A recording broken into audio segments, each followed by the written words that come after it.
አይሆንም። ሴት ልጅ ባለ ሰዓት ነው የሚገባ ይሄ ጉዳይ። ስለዚህ እህቴ አርፈሽ ብትቀመጪ ጥሩ ነው። 24 ዓመትሽ ነው። በ24 ዓመትሽ በዚህ እንጭጭ እድሜሽ ገና ነሽ። እንዳትቀጭ። ብዙ ሰዎች ህይወታቸው ተበላሽቷል። ብዙ ሴቶች የቁም እስረኛ ሆነዋል። የአንዳንድ ወንዶችን የቤት ኪራይ የሚከፍሉት በየወሩ እነሱ ናቸው። ጫማ የሚገዙት አንዳንድ ወንድ የሚነዳው መኪና ሰርቶ ያገኘው ላይሆን ይችላል። ሁሉም አለ ሰርቶ ለፍቶ ምናምን መከራውን በልቶ ብዙ አመት ተግቶ ያገኘው አለ። እንደዚህ በሆነ አጋጣሚ አንዲት ሴት ያጠምዳል። ከዛ ትጦረዋለች። ቁጭ ይለቅብኛል አይለቅብኝም ማለት ይልቀቅባችሁ። እሺ ጋይስ፣ እዚህ ውስጥ ያላችሁ እንዲህ አይነት ችግር ውስጥ የገባችሁ ሴቶች ካላችሁ በእናትህ ልቀቀውና አንዴ ላይክ ላርገው በሉት። ስለዚህ ጉዳይ ማንም ቴንሽን አድርጎ ያስብ። ሁሉም ዓለም ተወጥሯል በሌላ ነገር። ያንቺን ጉዳይ ግድ ኖሮት ከአንድ ቀን በላይ ርዕስ አትሆኝም። እመኝ። አጀንዳ በአጀንዳ ርዕስ በርዕስ እየተደራረበ ሰው ሁሉ ሌላ ነገር ላይ ነው ትኩረቱ። የአንቺ የራቁት ቪዲዮ ሰንበድ ለቀቀው አልለቀቀው አሳሳቢ ጉዳይ አይደለም። እውነቴን ነው የምነግራችሁ። ዓለም በጣም ብዙ የሚያሳስበው ጉዳይ አለ። ድሮ ነው። አሁን የመጀመሪያ ጊዜ የሆነ ጊዜ ሰርፕራይዝ ሊሆን ይችላል። ወይኔ እንዲህ ተደረገ። አሁን በስቶ ማንም አባከን አይለው። ልቀቀው በሉት። ለማንም ወንድ ጡረታ አጡ በአናቱ ለምን አይተከል? ስለዚህ አንቺ ደግሞ አልፈሽ ቁጭ በይ። ለምን እንደዚህ አልተበላሸም ከሆነ ህይወቴ እንግዲህ አላውቅም። ተግባባ?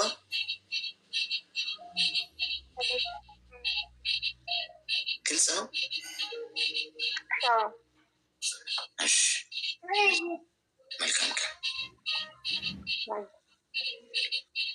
እንደዚህ አይነት ወንዶች ካርታቸውን ለማበላሸት የምትፈልጉ ከሆነ ኬርለሱ ነው። እሺ፣ ሁሉም ዋሽ ነው። ማናችንም ራቆታችን የተፈጠር ነው። ሌላ አዲስ ነገር ልብስ ሸፍኑን እንጂ የተለየ ወርቅ ዳይመንድ የተለየ ነገር ይዘን አንኖርም። ገብቷችኋል? አይሆን እንዲህ አይነት ነገር ወጥመድ ውስጥ አትግቡ። ግን እንደው በቃ ሰውንን ስጋን የለበስን ልንስት እንችላለን። ስታችሁ እንደዚህ አይነት ቦታ ከተገኛችሁ በአጋጣሚ የሚሆን በምን ጉዳያችሁ እንዳይሆን ይህን መጠቀም ያላረግ ከፈለገ አንድ ሰው አገቡለት። ከዛ ካርታው ተበላሸ ማለት ነው። አለቀ። ቢለቀውም የማያገኘው ባይለቀውም በቃ ጉዳዩ ወደ ሌላ ሴት ሄዳለሁ። ሌሎቻችሁ ደግሞ አረፋችሁ ተቀመጡ። ወንዱ ተበላሽቶ እግዚአብሔር በጣም ነው ያስጠላው በዚህ ጊዜ ማለት ነው። የቴክኖሎጂ ዘመን መጥቶ ሚስቱን የሚቀርጸው ሰው አለ እኮ። እኔ በቃ እንደው እግዚአብሔር ትዕግስቱ ላል ሚስቱን የገዛ ሚስቱን ይቀርጻል ባል። ሲንግልነት ይለምልም ብለው እኮ በምክንያት ሲንግሎች ጤና ይስጠን እድሜያችን ይርዘም። እሺ ሚስቱን የሚቀርጽ ወንድ አለ እግዚአብሔር። እንኳን አንቺ ፍቅረኛ ምናምን አትተውትሽ። የሰማንያ ሚስቱን ገበና የሚደብቅ ያለበት ባል ቀርጾ ያስቀምጣል። አይገርም? ሄሎ ሄሎ፣ ማንንም ማመን የሚችሉበት ጊዜ ጓዱ። ማንንም በእውነት ማንንም ማመን የምችሉበት ጊዜ አለ። ራሳችሁ እንኳን አንዳንዴ እስት ይሁን እንዲህ ብላችሁ የምትጠራጠሩበት ጊዜ ነው። ዶንት ትረስት። በጭራሽ እሺ፣ በጭራሽ እንደ ድሮ ፍቅረኛ ይዘሽ እንኳን ከፍቅረኛ ጋር ጥሩ ጊዜ ላሳለፍ ብለሽ የምታስብበት ጊዜ አይደለም።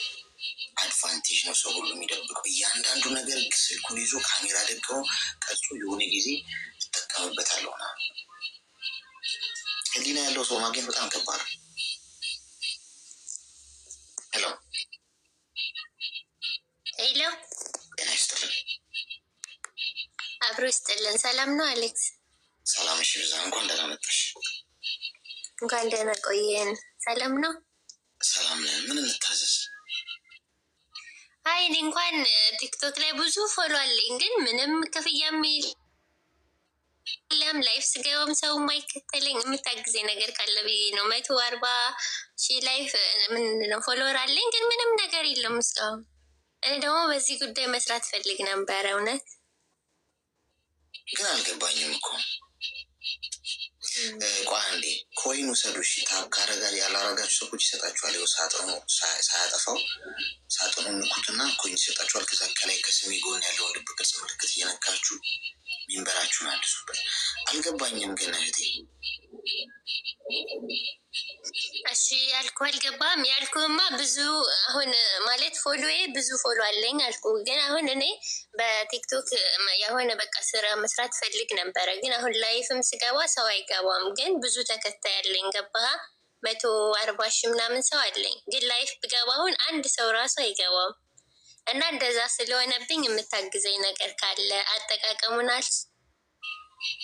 ብዬ ነው ወይስ እንዴት ነው ብዬ ያንን ካገዝከኝ ምንድን ነው ላይፍ ላይ መስራት የምትፈልጊው?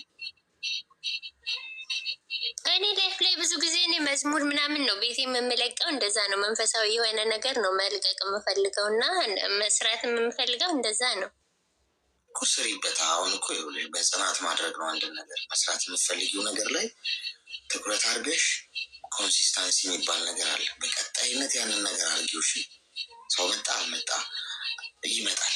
በሂደት አድርጊው። ገብቶሻል? በሂደት ሁልጊዜ ላይፍ ጊዜ ቪዲዮዎች ልቀቂ፣ ኮንተንት ስሪበት ማለት ነው። በደንብ አክቲቭ ስትሆኚ በጊዜ ሂደት ይመጣል። እሺ ወንድሜ አመሰግናለሁ።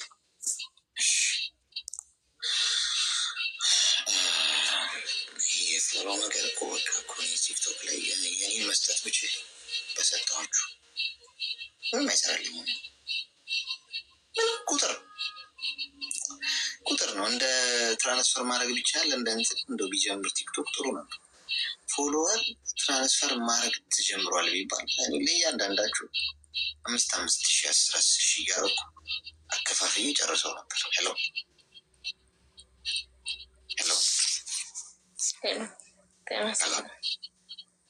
ሰላም ነው። ድምፅሽ ርቋል። ሰሙ አይሰሙም። ምን መታዘዝ? እኔ አጭር ናት። ጥያቄ ፍቅር ይዘኝ ነበርና እንዴት ልወጣ ከፍቅር መውጣት ፈልጌ። ከጦሱ ጀምረሽ ነገር የት ነው የያዘሽ? እንዴት ነው?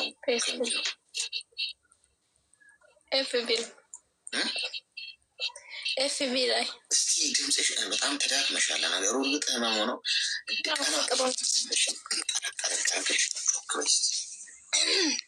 አይዞሽ። ኤፍቢ ላይ ና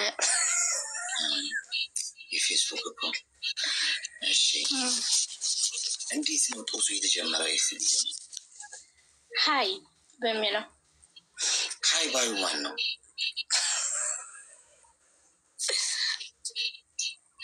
ስሙን ነው ስሙን ድንገር ማን ነው? አንቺ ነሽ? እሱ ነው ሀይ ያለው? ኧረ እሱ ነው። ከዛ እኔ ደግሞ ሀይ አልኩት። ያው በአማርኛ ነው ሀይ የተባለ ነው። እሺ ከዛስ? ከዛ አወራንና እኔ ስቀረው እሱ ራቀኝ። አሁን ደግሞ እኔ ማራቅ ከሱ ፈልጌ አወራንና እኔ ስወደው እሱ ሀዩ ላይ ነው ያለ ነው። አሁን ለመሰለሽ መድኃኒት ለመቀመም እንዲያግዘው ከየት ነው ጦሱ የጀመረው? ጥንስሱ እንዴት ነው አካሂዱ የሚለው ለሌላ እድል እንድሰጥ ማለት ነው። አጭር መልስ ነው መልስ፣ አጭር ጥያቄ ነው የምጠይቅ። ከፍቅሩ እንዴት ልወጣ? ችን ብቻ ምን አወራችሁ እኮ ከሀዩ በኋላ ምንድን ነው ያወራችሁ? እሱንማ ተው፣ ረዥም ነው ወሬ። እወድሻለሁ አለኝ፣ እኔ ደግሞ እወድሃለሁ አልኩት። እሺ ከዛ እኔ በጣም ስወደው እሱ ደግሞ ኮራ እወድሃለሁ ብዬ ስጽፍለትኝ አካበድና በዛው ልም አለ እና ምክር ካለ እስኪ እንዴት ኧረ ያምራል። ቁመናው፣ ስራው ምናምን ሁሉ ነገር ቁመቱ ያምራል። በቁመት ነው ማለት ነው። በቁመት ነው ማለት ነው የሚገባው። የአዲሱ ልክፍት ጥሩ ነው ይመዝገብ ቁመት። እሺ ስራውን ማርኮሻል? አዎ። እሺ ስለዚህ የት ሄደ? አውርታችሁ ታዲያ የት ሄደ? ማታ አሁን አቁማችኋል ማውራት? አዎ አቁመናል። ለምን? እሱን እንግዲህ ኳራ ወደሃለሁ ብዬ ስጽፍለት ኳራ ጊዜ ሆናችሁ ካወራችሁ? 6 ወር 6 ወር አላወራችሁ ማለት ነው? አለ 6 ወር አውርተናል። አሁን ግን 1-2 ሳምንት ይሆናል ከተዘጋጀ። ሀገር ውስጥ ራሱ ነው ምን ምክንያት አረብ ሀገር ለምንድነው አረብ ሀገር የመጣሽ? ለስራ ነው። እኔማ ሰርቼ ልቀየር ብዬ መጥቼ እሱ እኮ ነው ሀያሌ መጀመሪያ እንጂ እኔ ራሴን አሳምኜ ነበር ፍቅር እንዳይዜ ምናምን ብዬ ወስኜ ነው መጥቼ ነበር ከኢትዮጵያ። ግን እዚህ መጣሁ በኋላ እሱ ሀይ ሲለኝ በቃ ውበቱን ማቀየርሽ ከዛ አሁን እንዴ እንዳሰብሽ? አረ ገና ነኝ አልተቀየርኩም እዛው ነኝ። ስለዚህ አሁን የመጣሽበትን ዓላማ ለምን ትረሻለሽ ታዲያ? ለምን ረሳሽው የመጣሽበትን ዓላማ? ወድሻለሁ ማለት ሲለኝ በየወንዙ በየመንገዱ ሁሉ ለጠራን አቤት እንላለን እንዴ? ዓላማ ካለን እንሄድበት መንገድ ሩቅ ከሆነ ገብቶሻል? ሩቅ መንገድ ተጓዥ ከሆነ ጊዜ ለመቋል ና እንጂ ምናምን እና ሻይን ጠጣ ምናምን የሚለን እንኳን ሰው ቢኖር ኧረ እኔ በጣም ሩቅ ነው የሚሄደው ብዙ አለብኝ ምናምን አለ ምንለው።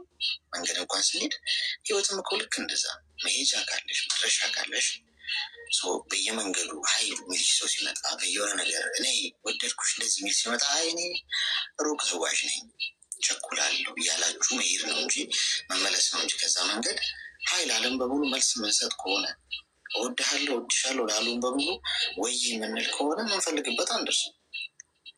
ስለዚህ ጊዜሽን ተጠቀሚበት። ሀይ ያለሽ እሱ ለብዙ ሴቶች ሀይ ብሎ ልኳል። የመለሰችዋን እንሄድባታለሁ ብሎ ነው ያስብ። ለምሳሌ ለ20 ሴት ሀይ ብሎ ልኳ አንደኛው አንቺ ነሽ የመለሽለት። ስለዚህ ኩራት ያለው አሁን የበለጠ ሊጎትትሽ ስለፈለገ ነው። አርፊ ስራሽን ስሪ። እሺ አመሰግናለሁ። በዚህ አጋጣሚ አድናቂ ነኝ። እሺ